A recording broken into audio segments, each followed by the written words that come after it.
하나님이 당신을 방문하셨다는 확신이 들 만큼 강력하고 위로가 되는 존재감을 느낀 적이 있나요? 오늘날의 혼란과 혼돈 속에서 우리는 하나님의 존재와 그분의 행하심을 놓치기 쉽습니다. 그러나 진리는 변하지 않습니다. 하나님은 항상 당신과 함께 하시며 당신의 여정을 보호하고 인도하십니다. 하나님의 방문에 대한 징후들은 미묘할 수 있지만 깊습니다. 때로는 분명하지만 다른 때에는 이를 인식하기 위해 세심한 주의가 필요합니다. 이제 하나님이 당신의 주의를 끌고 축복과 인도를 주기 위해 시도하시는 몇 가지 일반적인 신호들을 살펴보겠습니다. 하나님의 방문은 각 사람의 필요에 따라 다르게 다가옵니다. 그분이 병든 자를 방문할 때는 치유가 찾아오고 가난한 자에게는 새로운 축복의 시기가 시작됩니다. 하나님이 한나를 방문하셨을 때 그녀에게 아들을 주어 그녀의 가장 깊은 소망을 이루어 주셨습니다. 그렇다면 당신의 삶에서 하나님의 방문은 어떤 의미인가요? 당신은 하나님께 무엇을 맡기고 있나요? 이 영상을 클릭한 것만으로도 이미 강력한 한 걸음을 내딛었습니다. 당신이 여기 있다는 것이 너무 자랑스럽습니다. 당신의 상황이 어떻든 당신은 안전하며 혼자가 아닙니다. 시편 65편 9절은 이렇게 말합니다.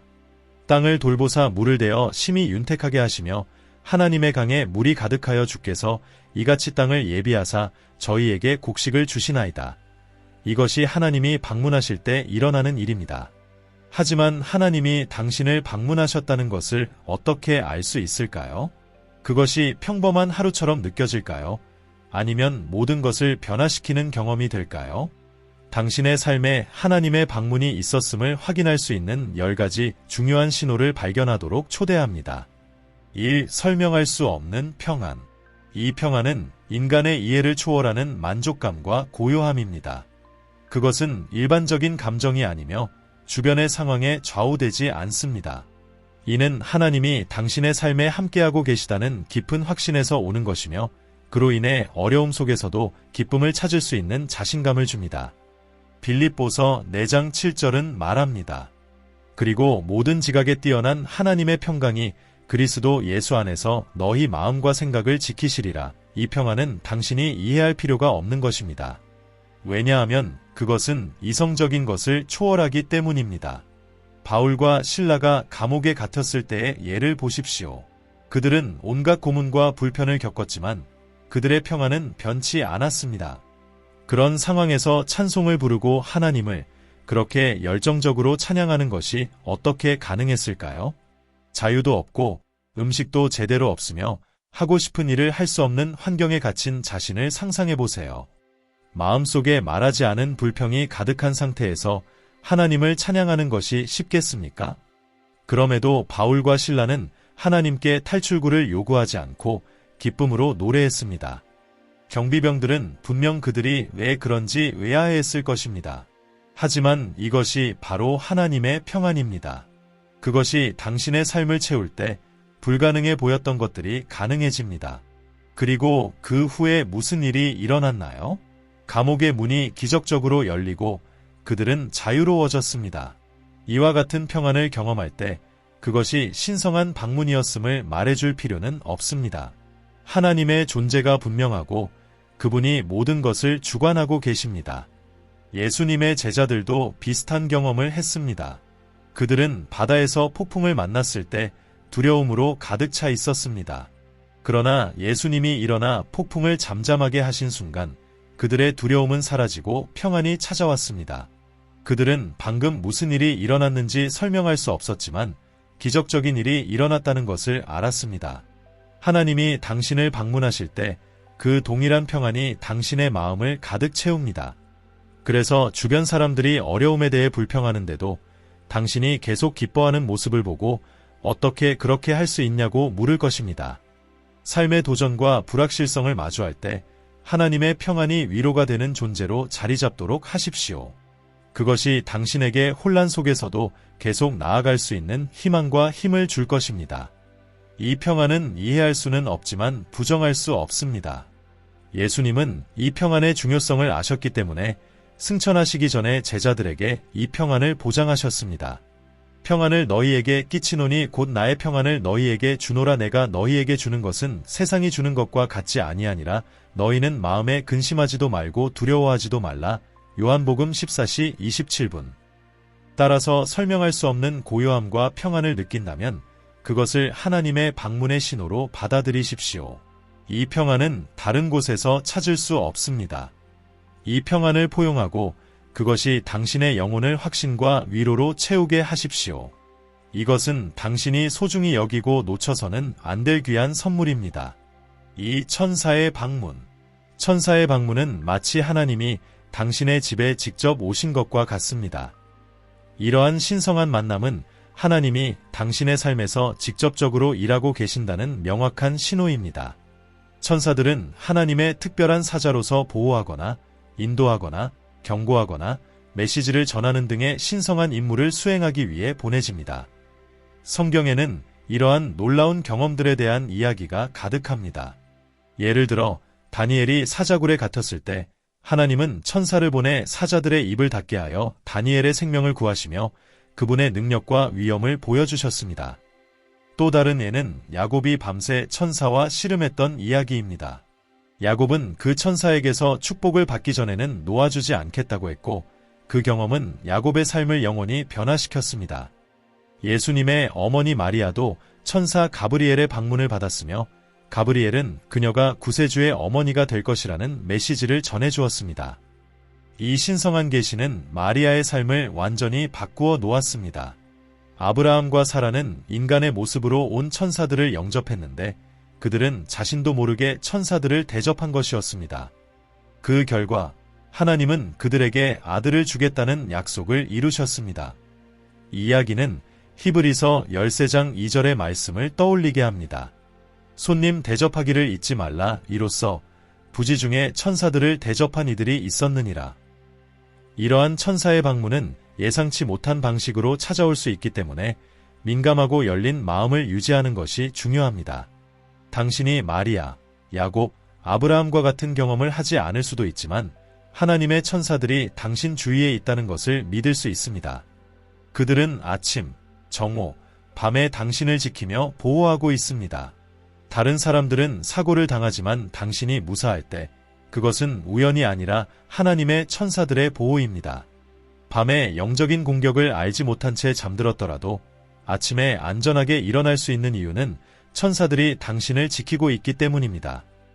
이 신성한 존재감을 느끼는 것은 설명할 수는 없지만 부정할 수 없는 하나님의 방문에 대한 가장 강력한 신호 중 하나입니다. 이 이야기들은 천사의 방문이 하나님의 존재와 능력을 전달하는 방식임을 보여줍니다. 기드온처럼 천사의 방문은 당신에게 상상하지 못한 방식으로 승리와 성공을 가져다 줄 수 있습니다. 그런 일이 일어날 때 당신은 경이로움과 경외심에 사로잡힐 것입니다. 이 천사들은 하나님의 사자로서 당신의 믿음 여정에서 당신을 돕기 위해 보내졌으며 당신이 절대 혼자가 아님을 보장합니다. 천사들이 당신을 방문했다고 느낄 때 하나님의 인도와 보호를 신뢰하고 그분의 천사들이 당신 주위에 있다는 것을 기억하십시오. 3. 위로움에 대한 끝없는 갈망. 하나님이 당신을 방문하셨다는 또 다른 명확한 신호는 하나님을 더 깊이 알고자 하는 깊고 끊임없는 갈망입니다. 이러한 갈망은 하나님께서 반드시 채워주겠다고 약속하신 것으로 채워지기 위해서는 먼저 갈증을 느껴야 합니다. 이전과는 다르게 옳고 선한 일을 하고자 하는 갈망이 일어날 때 그것은 하나님의 신성한 존재가 당신의 삶에서 활동하고 있음을 의미합니다. 하나님이 당신을 방문하시면 그분은 정의와 선함, 도덕성에 대한 지속적인 갈망을 일깨우십니다. 이 갈망은 오직 하나님 자신만이 채워주실 수 있는 것으로 당신 안에서 타오르는 불처럼 당신을 의로움으로 이끌고 하나님의 가치에 따라 살도록 자극합니다. 위에 대한 이러한 갈망은 하나님의 영이 당신의 마음속에서 움직이며 당신을 선함과 사랑의 길로 인도하고 있음을 보여주는 신호입니다. 놀라운 점은 이 갈망을 아무리 무시하려 해도 무시할 수 없다는 것입니다. 이 갈망에 응답하는 것이 최선입니다. 마치 뜨거운 태양 아래서 오래 걸으면 갈증을 느끼게 되는 것처럼 그 갈증은 물을 마시기 전에는 해소되지 않습니다. 하나님은 당신에게도 이와 같이 하십니다. 그분은 당신의 마음속에 정의에 대한 갈증을 일으키시며 그것은 오직 하나님으로만 채워질 수 있습니다. 의로움을 추구하는 것은 고귀한 여정이며 그 여정은 만족과 축복을 가져다 줍니다. 당신이 정의롭게 살고자 하는 이 갈망에 순종할 때 당신은 하나님의 뜻과 목적에 맞춰지게 됩니다. 그리고 바로 이 의로움 속에서 당신은 진정한 의미와 목적을 발견하게 됩니다. 불행하게도 많은 사람들은 하나님을 찾기 전에 자신만의 만족과 삶의 목적을 추구합니다. 그러나 그것은 옳은 길이 아닙니다. 성경은 우리에게 먼저 하나님의 나라와 그분의 의를 구하라고 가르칩니다. 그러면 모든 것이 더해질 것이라고 말합니다. 마태복음 6시 33분. 사람들이 아무리 그것을 아름답게 포장하려 해도 하나님 밖에서는 진정한 만족을 찾을 수 없습니다. 하나님께서 당신에게 그분을 찾고자 하는 갈망을 주실 때 당신은 충만한 삶으로 나아가고 있음을 확신할 수 있습니다. 이 갈망은 또한 죄에 대한 강한 자각을 가져와 회개로 이끕니다. 당신의 말과 행동은 정의와 올바름에 대한 당신의 헌신을 반영하기 시작하며 비록 그것이 어렵거나 인기가 없는 길일지라도 마찬가지입니다. 디모데전서 6장 10절에서는 돈을 사랑함이 일만 악의 뿌리가 되나니 라고 경고합니다. 많은 사람들이 돈을 탐내어 믿음에서 떠나 많은 고통을 겪었습니다. 성경은 우리에게 디모데전서 6장 11절에서 이렇게 가르칩니다. 오직 너 하나님의 사람아 이것들을 피하고 의와 경건과 믿음과 사랑과 인내와 온유를 따르며 이 구절은 의에 대한 헌신이 하나님과의 관계를 깊게 하고 우리의 영적 여정을 강화한다는 것을 강조합니다. 만약 당신이 의롭게 살고자 하는 강한 갈망을 느낀다면 그것은 하나님께서 주신 기회임을 깨닫고 그 갈망을 받아들여야 합니다. 이 갈망이 당신의 선택과 행동에 영향을 미치게 하여 하나님의 영이 당신 안에서 선함을 이루어 나가도록 하십시오. 이 의로움에 대한 갈망은 당신의 삶을 변화시킬 뿐만 아니라 당신의 본을 보고 다른 사람들에게도 선한 영향을 미칩니다. 사도 바울은 그 좋은 예입니다. 그는 하나님과의 오랜 여정을 걸었지만 여전히 만족하지 않았습니다. 그는 하나님의 사랑의 더 깊은 차원을 추구해야 한다는 것을 알았기 때문입니다. 바울은 이렇게 선언했습니다. 이는 내게 사는 것이 그리스도니 죽는 것도 유익함이라. 빌립보서 1시 21분. 이것이 모든 신자들의 고백이어야 합니다. 바울이 하나님을 더 깊이 알고자 하는 그 끊임없는 갈망이 그로 하여금 세상에 큰 영향을 미치게 한 원동력이었습니다. 당신은 얼마나 의롭게 살기를 원하십니까? 시편 기자는 하나님께 간구했습니다. 하나님이여 내 속에 정한 마음을 창조하시고 내 안에 정직한 영을 새롭게 하소서. 시편 51, 10. 하나님이 당신에게 회개의 필요성을 일깨워 주실 때 당신은 여전히 세상에서 당신을 끌어당겼던 것들을 갈망하고 있습니까? 이 질문은 진지하게 대답해야 합니다. 하나님이 당신에게 의로움에 대한 깊은 갈망을 주셨는데도 시간이 지나면서 당신이 그것을 외면한다면 당신은 스스로를 위험에 빠뜨리고 있는 것입니다. 성경은 우리에게 그리스도 안에서 우리는 새로운 피조물이라고 상기시킵니다. 이전 것은 지나갔으니 보라 새 것이 되었도다. 고린도후서 5시 17분. 이것은 옛 삶을 버리고 새로운 삶에 집중하는 것이 필수적임을 의미합니다.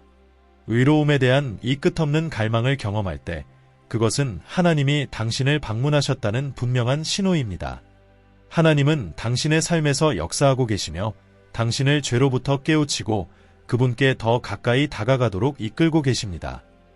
이 의로움에 대한 갈망은 또한 당신에게 무엇이 옳은지를 깊이 깨닫게 하여 당신을 회개로 이끕니다. 당신의 말과 행동은 하나님에 대한 헌신을 반영하게 되며 비록 그 길이 어려울지라도 그 길을 따르게 됩니다. 4. 당신의 삶이 전환기를 맞이하게 됩니다. 하나님이 당신을 방문하시면 당신은 삶의 변화가 일어나고 있음을 느끼기 시작합니다. 이는 전환기의 시작을 알리는 신호입니다. 새로운 기회들, 더욱 나은 전망이 예상치 못한 순간에 나타나기 시작합니다. 마치 애벌레가 나비로 변하는 것처럼 이러한 변화는 새로운 단계와 관점을 가져옵니다. 이러한 전환은 다양한 방식으로 나타날 수 있습니다. 예를 들어 직업의 변화, 새로운 인간관계 또는 생각지도 못한 기회가 열리는 것들이 있을 수 있습니다. 이러한 변형은 종종 당신이 전혀 예상하지 못한 순간에 또는 상상하지 못한 방식으로 일어납니다. 하나님은 종종 당신의 내면에서부터 이러한 변화를 시작하십니다. 생각과 태도를 바꾸신 후 외적으로 변화가 나타나기 시작하는 것이죠. 당신은 세상을 더 인내심을 갖고 친절과 자비로 바라보게 됩니다. 당신의 말과 행동은 이러한 내면의 변화를 반영하게 됩니다. 이러한 변화의 시기는 성경에서 아브라함의 이야기에서도 볼 수 있습니다. 아브라함은 그의 가족과 함께 모든 필요가 충족된 편안한 삶을 살고 있었지만 하나님은 그에게 그의 고향을 떠나 알지 못하는 땅으로 가라고 부르셨습니다. 아브라함은 그 땅이 비옥할지 그곳에서 번영할 기회가 있을지 전혀 알지 못했지만 그럼에도 불구하고 하나님의 부르심에 순종했습니다.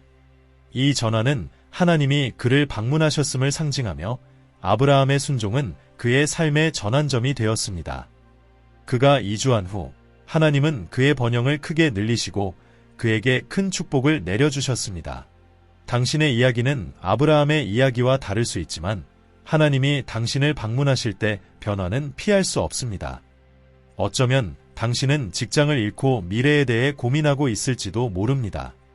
이런 상황에서 하나님은 당신이 상상조차 하지 못했던 더 나은 직책을 준비하고 계실 수 있습니다. 이에 대한 비슷한 예로는 세리였던 삭개오가 있습니다. 그는 부당하게 세금을 징수하는 부패한 인물로 알려져 있었습니다. 그러나 예수님이 그를 방문했을 때 그의 삶은 완전히 변화되었습니다. 삭개오는 이 뜻밖의 변화를 받아들였고 그 순간부터 더 정의롭고 충만한 삶을 살게 되었습니다. 당신은 지금 전환기를 겪고 있습니까? 하나님이 당신의 삶에 어떤 영역에 변화를 가져오고 계십니까? 당신은 이러한 변화에 어떻게 반응하고 있습니까? 하나님이 당신을 편안한 자리에서 이끌어내신다면 당신은 기꺼이 그분을 따르겠습니까?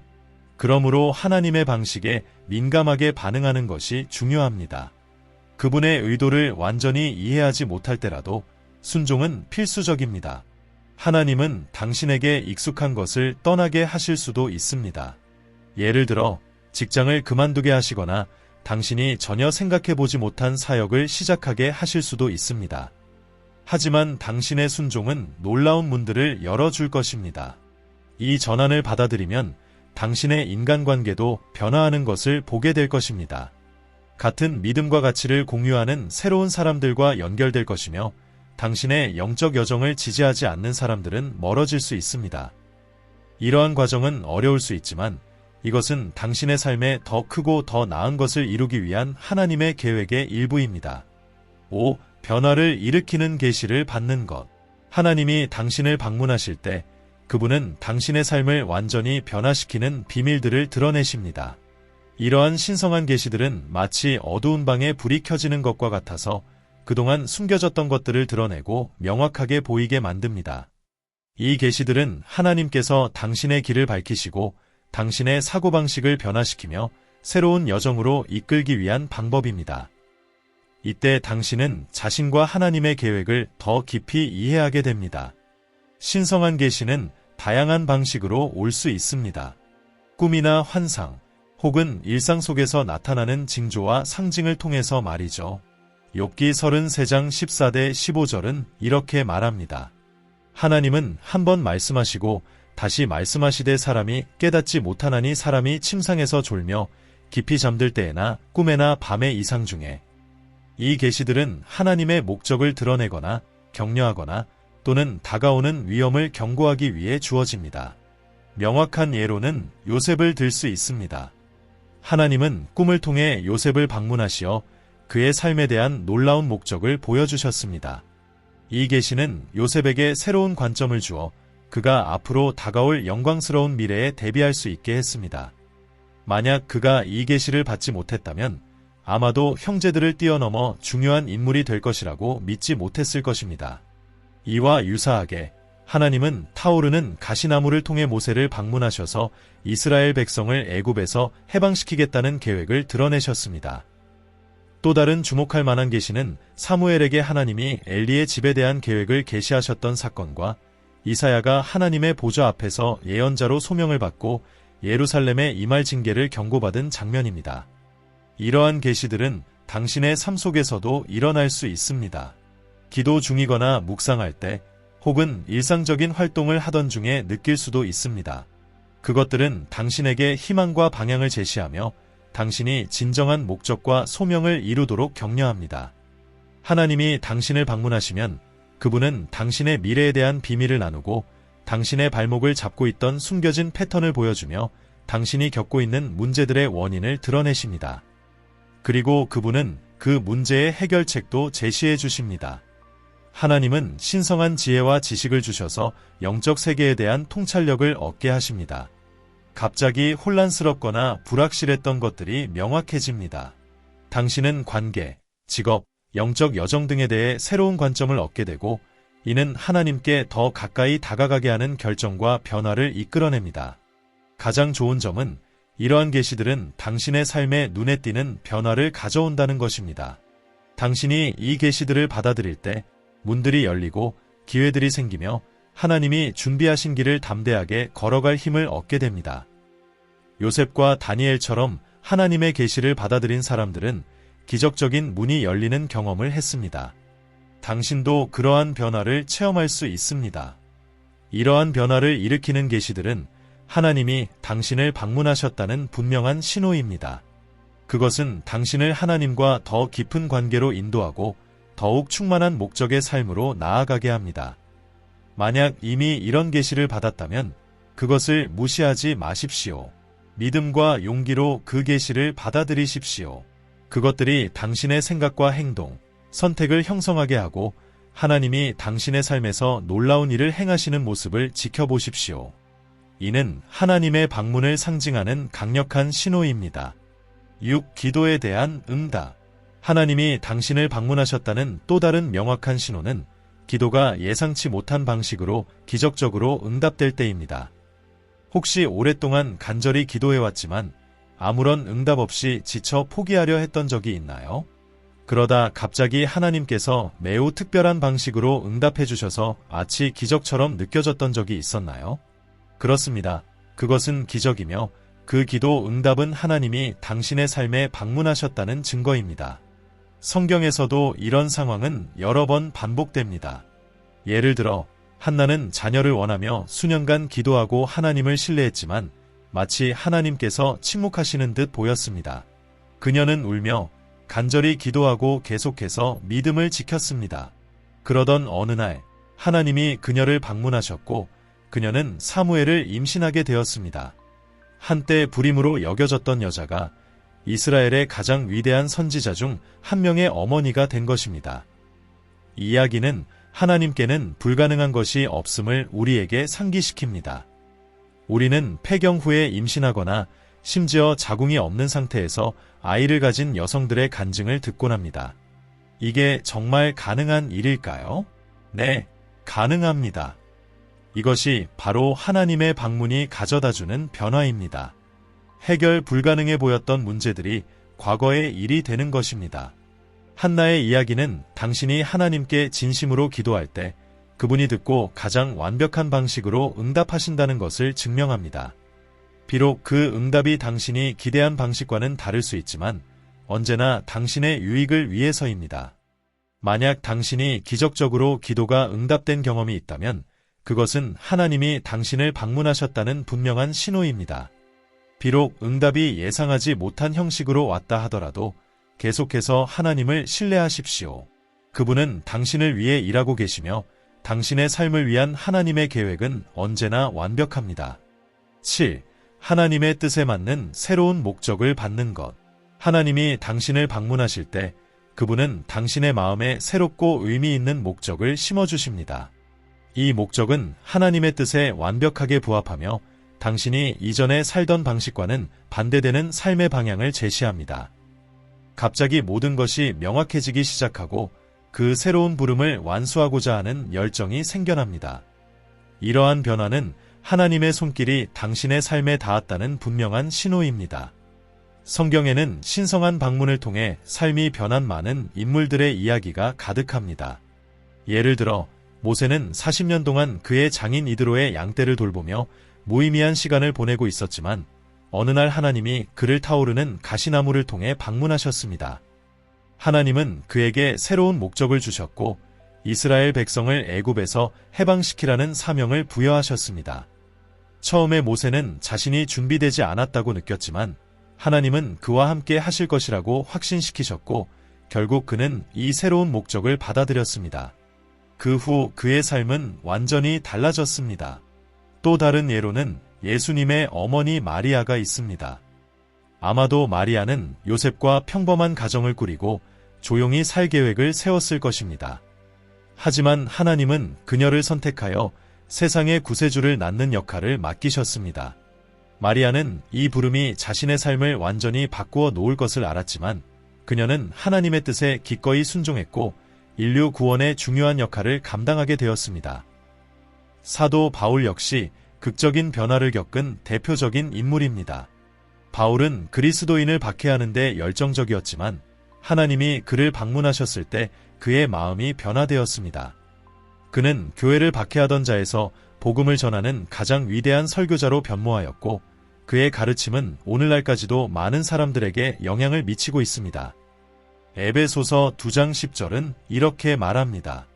우리는 그가 만드신 바라 그리스도 예수 안에서 선한 일을 위하여 지으심을 받은 자니 이 일은 하나님이 전에 예비하사 우리로 그 가운데서 행하게 하려 하심이라. 이는 우리가 하는 모든 일이 하나님의 뜻에 부합해야 한다는 것을 의미합니다.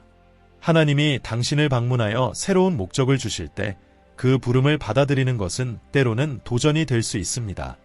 특히 이미 자신의 삶을 계획하고 있었을 때는 더 그렇습니다. 그러나 이 부름을 받아들이는 것이야말로 진정한 기쁨과 성취를 가져다 줄 것입니다. 하나님은 반드시 모세나 바울처럼 당신을 위대한 사명으로 부르시지 않을 수도 있습니다. 당신을 목장에서 불러내어 다윗처럼 왕으로 삼지 않으실 수도 있지만 분명히 하나님의 뜻에 맞는 목적을 주실 것입니다.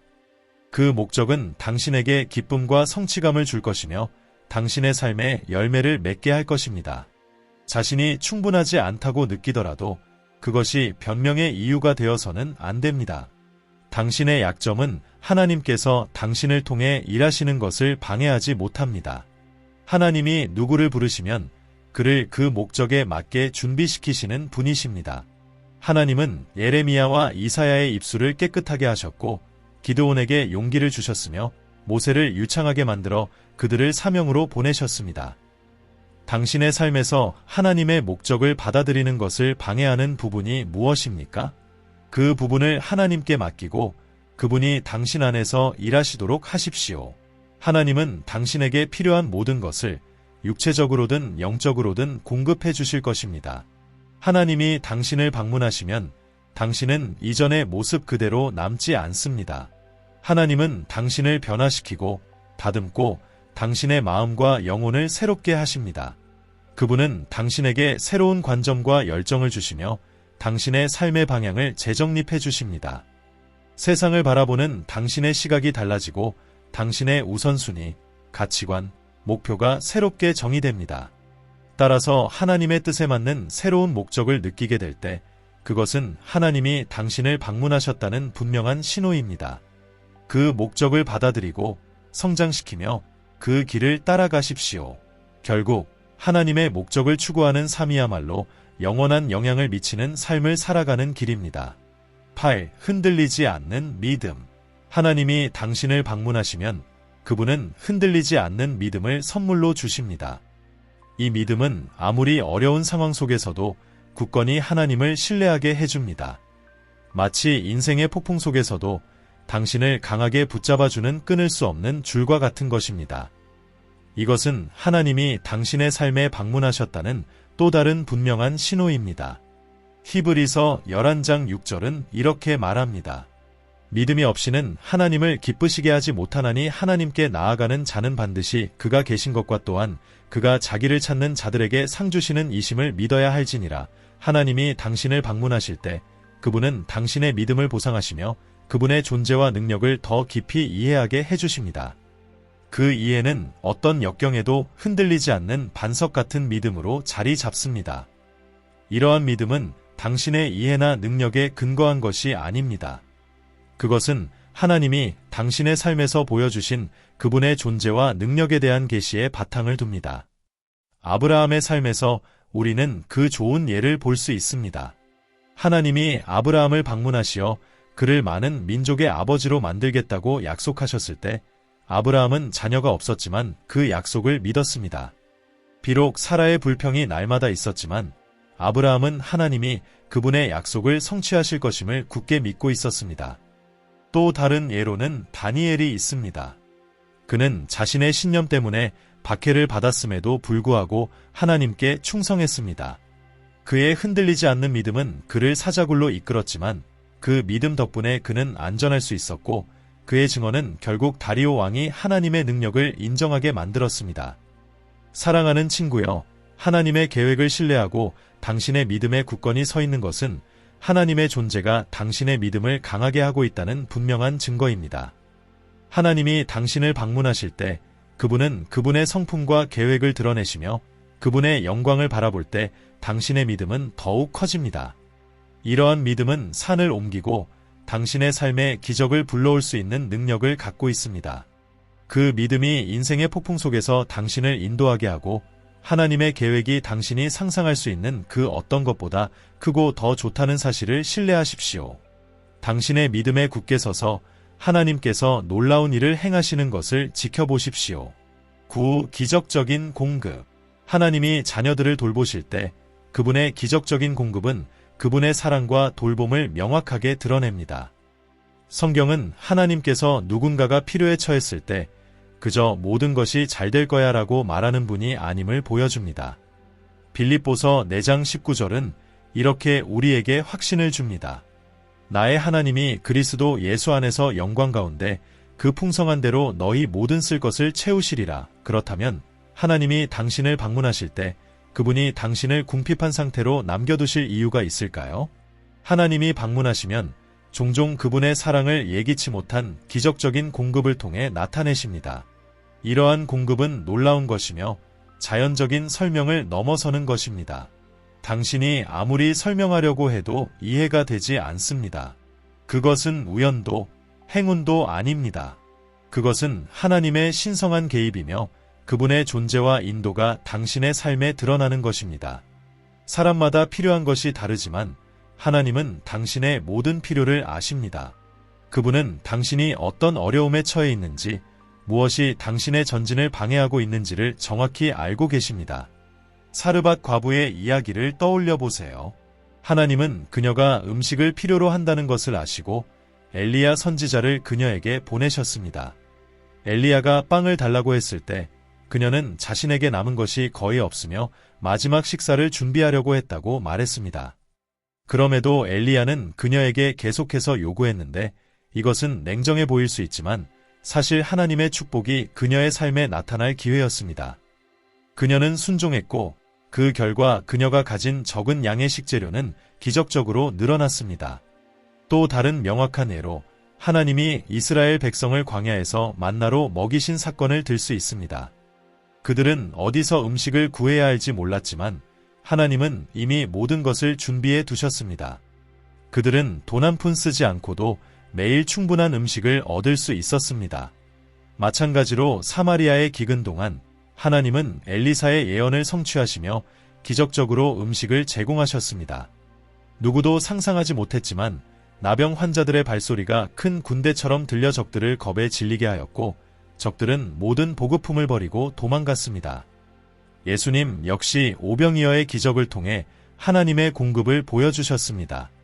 5개의 빵과 2마리의 물고기만으로 5,000명 이상의 사람들을 먹이셨고 남은 음식이 12광주리에 가득 찼습니다.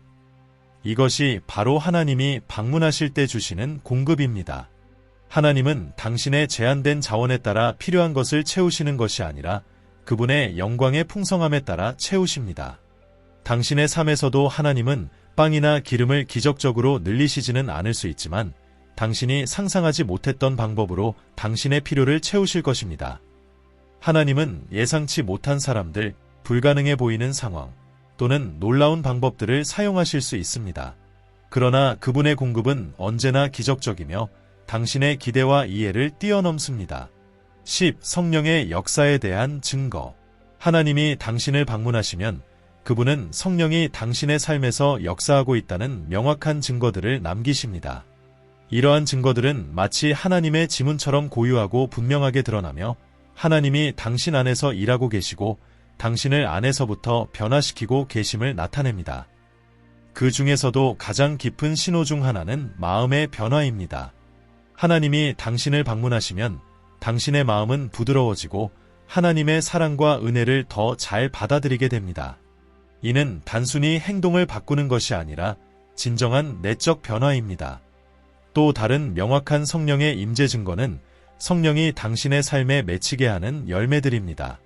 사랑, 기쁨, 평화, 인내, 친절, 신실함, 온유, 그리고 절제와 같은 열매들이 당신의 삶에서 피어나기 시작합니다. 하나님이 당신을 방문하시면 이 열매들이 당신의 삶 속에서 자라며 당신이 점점 더 예수님을 닮아가게 됩니다. 어려운 순간에도 더 인내하며 유혹 앞에서 절제하고 다른 사람들에게 친절을 베풀며 이 열매들이 나타납니다. 성경은 이렇게 가르칩니다. 이같이 너희 빛이 사람 앞에 비치게 하여 그들로 너희 착한 행실을 보고 하늘에 계신 너희 아버지께 영광을 돌리게 하라. 마태복음 5시 16분. 하나님의 방문은 또한 기도와 하나님과의 교제에 대한 새로운 열정을 불러일으킵니다. 하나님과 조용히 교제하며 그분의 인도와 지혜를 구하는 시간이 갈수록 소중해집니다. 성령이 당신의 삶에서 역사할 때 하나님의 사랑을 다른 사람들과 나누는 일이 자연스럽고 기쁨으로 가득 차게 됩니다. 성령의 임재는 또한 방언 해석, 치유, 예언, 분별력과 같은 영적인 은사들을 동반할 수 있습니다. 이러한 은사들은 자랑을 위한 것이 아니라 그리스도의 몸을 세우고 하나님을 영화롭게 하기 위한 것입니다. 성령은 또한 용기와 담대함을 주어 박해와 반대에 맞서게 합니다. 오순절날 제자들에게 일어난 일을 보십시오. 하나님이 그들을 방문하시고 성령으로 충만케 하셨을 때 두려움에 떨던 사람들이 담대한 설교자로 변했습니다.